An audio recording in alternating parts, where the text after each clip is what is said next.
नशे के कारोबार को फैलाना और रुंडी वाली सोच रखकर घड़ियालू आंसू बहाकर तुम्हारे पैरों तक पहुंचकर राज्य के सिंहासन को प्राप्त करना और 36 कौम के अंदर जहर घोलने का काम किसी व्यक्ति ने किया है तो उसका नाम हनुमान बेनीवाल है।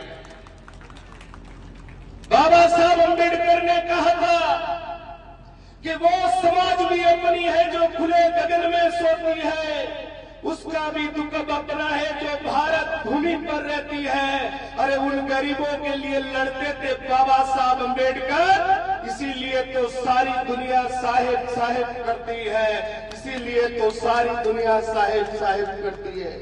साथियों, आप उस समुदाय से आते हो, आप उस समाज से आते हो जिस समाज के व्यक्ति ने भारत के संविधान को लिखा था और आज कितने साल हो गए उसी संविधान के ऊपर भारत देश चल रहा है। और ऐसे महान शख्सियत बाबा साहब अम्बेडकर के वंश का आपको गौरव प्राप्त है और आप लोगों को निश्चय करना है कि बहन ज्योति को भारी मतों से चुनाव जीताकर नागौर का विकास करना है। साथियों, गौतम बुद्ध ने कहा था कि जिसकी आत्मा शुद्ध वो मुक्त, जिसके मन में पाप है, जिसका मन केवल लूटने का है, आपके इस नागौर में पैसे दो, चाहे जितनी बदमाशी करो, उस बदमाश को बैठाने का काम हमारे वोटों ने किया था।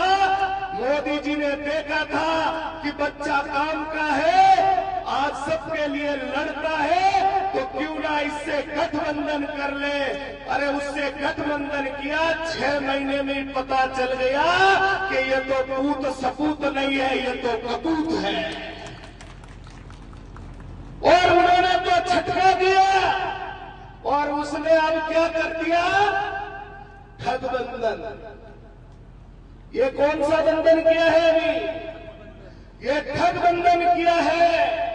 और आपको इस ठगबंधन को ऐसी गति कर भेजनी है कि इस गली मोहल्ले के अंदर ये वापस नजर नहीं आना चाहिए।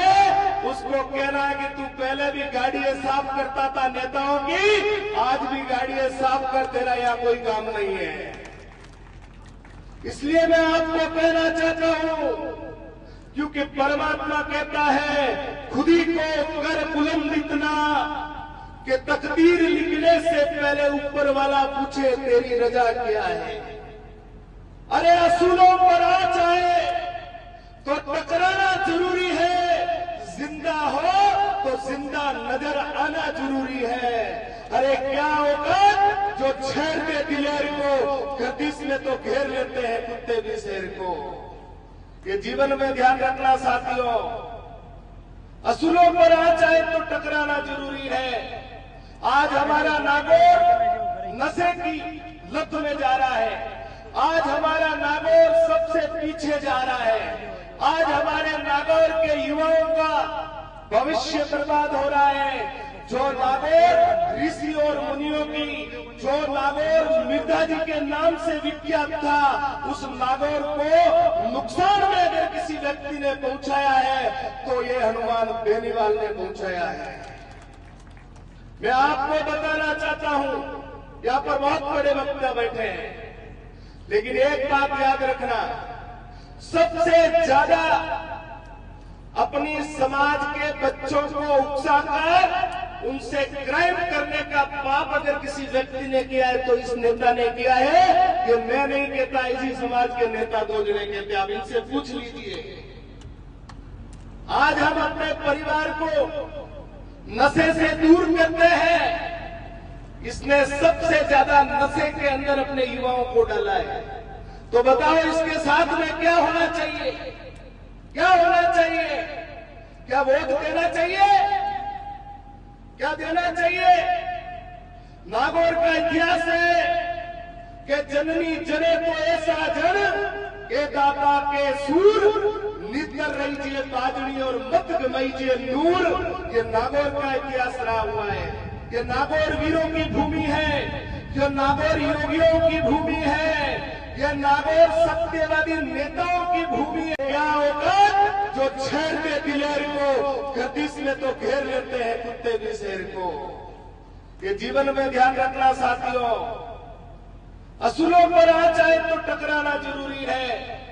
आज हमारा नागौर नशे की लत में जा रहा है, आज हमारा नागौर सबसे पीछे जा रहा है, आज हमारे नागौर के युवाओं का भविष्य बर्बाद हो रहा है। जो नागौर ऋषि और मुनियों की, जो नागौर मिर्धा जी के नाम से विख्यात था, उस नागौर को नुकसान में अगर किसी व्यक्ति ने पहुंचाया है तो ये हनुमान बेनीवाल ने पहुंचाया है। मैं आपको बताना चाहता हूं, यहां पर बहुत बड़े वक्ता बैठे हैं, लेकिन एक बात याद रखना, सबसे ज्यादा अपनी समाज के बच्चों को उकसाकर उनसे क्राइम करने का पाप अगर किसी व्यक्ति ने किया है तो इस नेता ने किया है। ये मैं नहीं कहता, इसी समाज के नेता दो जने कहते, आप इनसे पूछ लीजिए। आज हम अपने परिवार को नशे से दूर करते हैं, इसने सबसे ज्यादा नशे के अंदर अपने युवाओं को डाला है।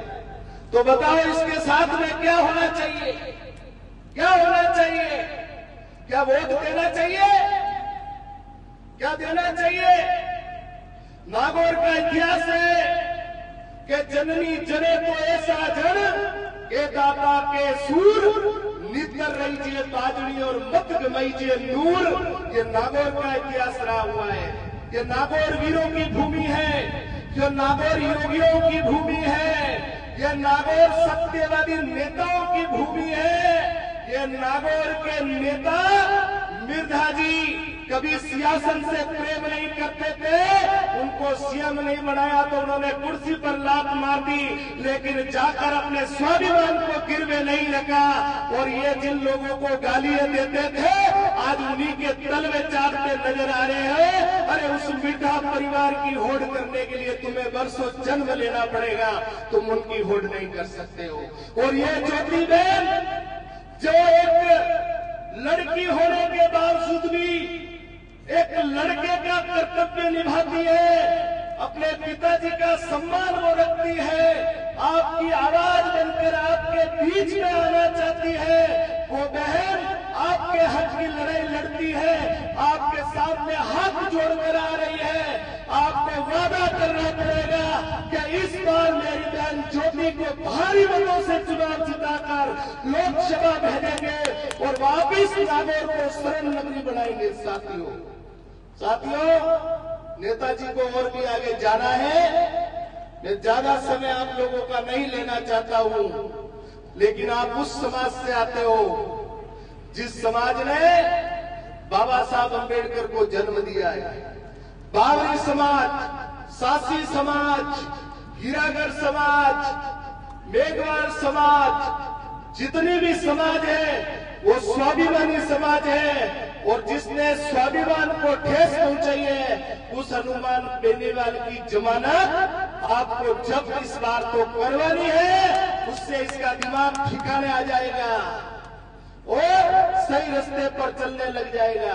साथियों, इसी के साथ मैं आपको एक बात कहना चाहता हूं कि यहाँ पर आप गणमान्य लोग बैठे हो, जिंदगी में ध्यान रख लेना, डर नगर के विनाश का कारण है, डर राज्य के विनाश का कारण है, डर परिवार के विनाश का कारण है। और जो लीडर बनकर रह गया वो इतिहासों में नाम कमाएगा, वो महाराणा प्रताप बन जाएगा, वो वीर शिवा बन जाएगा, वो भीमराव अंबेडकर बन जाएगा। क्योंकि अंबेडकर साहब ने अपनी सारे सुख को दूर कर दिया था, लेकिन आपका भाग्य लिखने के लिए अंबेडकर साहब ने समझौता नहीं किया था। और बाबा साहब ने कहा था संघर्ष करो, संगठित रहो, शिक्षित बनो। और शिक्षा ऐसी शेरनी का दूध है, जितना पियोगे उतना डरोगे। साथियों, इसलिए आप सब जने आज मेरे को ये वादा करके जाओगे कि गली गली मोहल्ले में हम एक ही नाम गुजारेंगे। 2024 में तो ज्योति को सांसद बनाएंगे। 2024 में तो ज्योति को सांसद, विश्वास करो तुम ज्योति पर, वो नागौर की बेटी है और ऐसी बेटी मातृभूमि पर बार बार नहीं आती है। वो तुम्हारे युवाओं का भविष्य चमकाने वाली है। तुम बन जाओगे उसकी ताकत तो वो शेरनी नहीं हटने वाली है। वो चंडिका बनकर कुराज को समाप्त कर देगी और नागौर निवासियों तुम्हारी किस्मत को चमका देगी। विकास के पथ को वो बहाकर लाएगी और मोदी जी से भी लड़कर आपके नागौर को सर्वश्रेष्ठ बनाएगी। आपके नागौर को सर्वश्रेष्ठ बनाएगी। इसी के साथ मैं अपनी वाणी को विश्राम देता हूँ। भारत माता की, भारत माता की, वंदे वंदे, जय जय जय जय भीम, जय जय जय जय भीम, राष्ट्र धर्म की। और उसमें कोई आरोप नहीं लगा सकता कि भाई ज्योति ने कभी किसी के साथ जातिवाद कराओ, किसी के साथ जाति धर्म के नाम पे भेदभाव कराओ। मुझे तो वोट मिले थे चाहे नहीं मिले थे, फिर भी मैंने हर पंचायत में जाकर के अपना बजट पंचायत जाकर के बांटा था, लोगों से मिली भी थी। तो अब जब मेरे सामने जो चुनाव लड़ रहे हैं वो कहते हैं कि ज्योति तो पता नहीं कहाँ रहती है, क्या करती है, उनसे जरूर पूछना। मैं आपसे भी पूछना चाहूंगी कि जाखली में कोई आए थे क्या सांसद बनने के बाद? हनुमान जी आकर के गए कभी सांसद बने उसके बाद? भाई ज्योति मिर्धा तो आके गई थी ना।